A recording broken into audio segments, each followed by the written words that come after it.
السلام علیکم dear students, کیسے ہیں آپ سب؟ امید کرتا ہوں کہ آپ سب خیریت سے ہوں گے۔ بیٹا میرا نام ہے قاسم محمود اور آج کا لیکچر سٹارٹ کرتے ہیں۔ سب سے پہلے بیٹا یہ آپ کتاب دیکھ لیجئے، اردو کی آپ کی کتاب ہے Khyber Pakhtunkhwa text book board Peshawar. یہ بک آپ نے پرچیز کرنی ہے اور اسی بک سے آپ کے تمام تر جو لیکچرز ہیں وہ بھی ہوں گے اور بورڈ کا جو پیپر ہے وہ اسی کے اکارڈنگ آئے گا۔ اور یہ بک بآسانی بازار میں اویلیبل ہے، اگر وہاں سے نہیں ملتی تو آپ کسی دوست سے بھی لے سکتے ہیں، کوئی پرانا کولیگ جو آپ کا ہے اس سے بھی آپ یہ کنسلٹ کر سکتے ہیں۔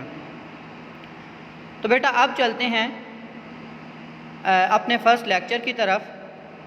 آج کا جو ہمارا موضوع ہے وہ ہے نظم جواب شکوہ، اور یہ نظم علامہ اقبال نے تحریر کی ہے۔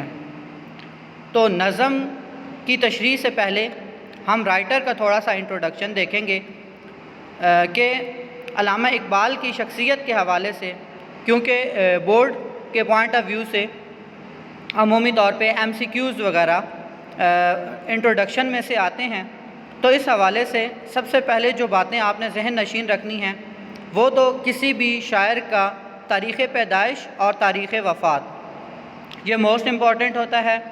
بالکل اسی طرح ان کے اساتذہ کے حوالے سے بھی ایم سی کیوز میں پوچھا جا سکتا ہے، اور انہیں کون کون سے القابات سے نوازا گیا یہ بھی پوچھا جا سکتا ہے۔ اسی طرح ان کی تصانیف کے حوالے سے پوچھا جا سکتا ہے اور ان کی تاریخ وفات کے حوالے سے پوچھا جا سکتا ہے، اور یہ بھی پوچھا جا سکتا ہے کہ یہ جو نظم ہے یہ کب تحریر کی گئی۔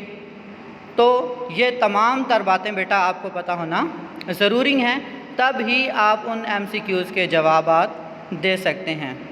تو سٹارٹ کرتے ہیں علامہ اقبال کی نظم جواب شکوہ کا تعارف۔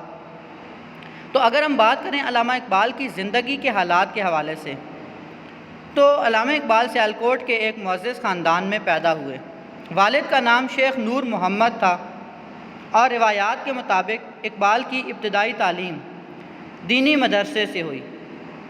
انگریزی اسکول سے میٹرک کا امتحان امتیازی نمبروں سے پاس کیا اور پھر مرے کالج میں داخلہ لے لیا۔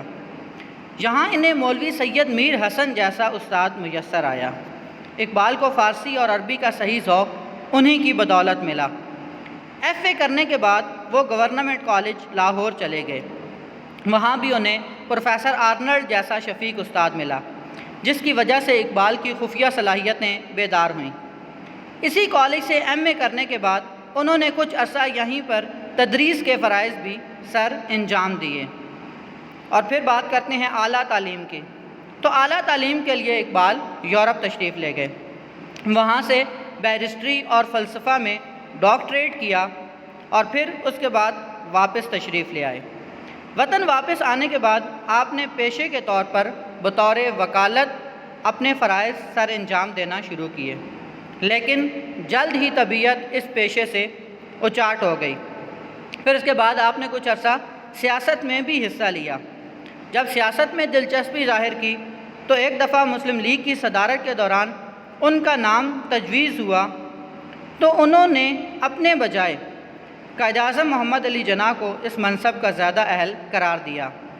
علامہ اقبال کا ایک اہم کارنامہ 1930 میں اعلی آباد میں مسلم لیگ کے سالانہ جلسے میں قیام پاکستان کی تجویز بھی ہے۔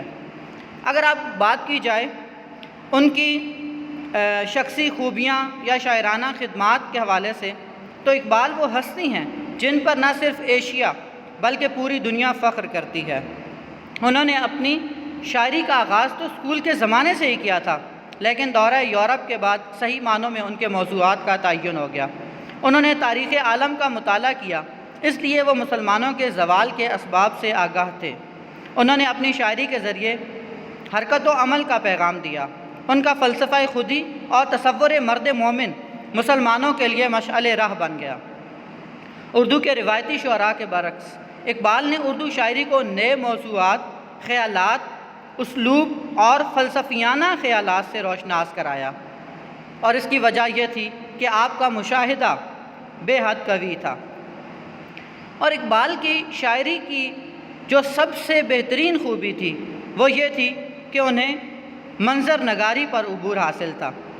اقبال کی شاعری روایت اور جدت کا بہترین امتزاج ہے۔ اپنی بے پناہ شاعرانہ خصوصیات کے باعث علامہ اقبال کو شاعر مشرق، حکیم الامت اور نباز فطرت بھی کہا جاتا ہے۔ اقبال کو عربی اور فارسی زبانوں کے علاوہ کئی زبانوں پر عبور تھا اور انہی زبانوں میں آپ نے شاعری بھی کی، اور ان کے کلام کی سب سے بڑی خوبی یہ تھی کہ وہ قرآنی آیات کو بڑے زبردست انداز میں بیان کرتے تھے۔ اس کے علاوہ ان کے کلام کا ایک بڑا حصہ فارسی میں بھی موجود ہے۔ اقبال کے آفاقی نظریات زیادہ تر ان کے فارسی کلام میں موجود ہیں۔ اگر ان کی تصانیف کی بات کی جائے تو بانگ درا، بال جبریل، ضرب کلیم، ارمغان حجاز، زبور عجم، جاوید نامہ، اسرار خودی، رموز بے خودی، پس چہ باید کرد، اے اقوام مشرق، مسافر، پیام مشرق اور علم الاقتصاد جو کہ نثر میں ہے، یہ تمام کے تمام ان کے مجموعے ہیں۔ بالآخر علامہ اقبال کی شخصیت مختلف بیماریوں میں گر گئی اور 21 اپریل 1938 کو اپنے خالق حقیقی سے جا ملی۔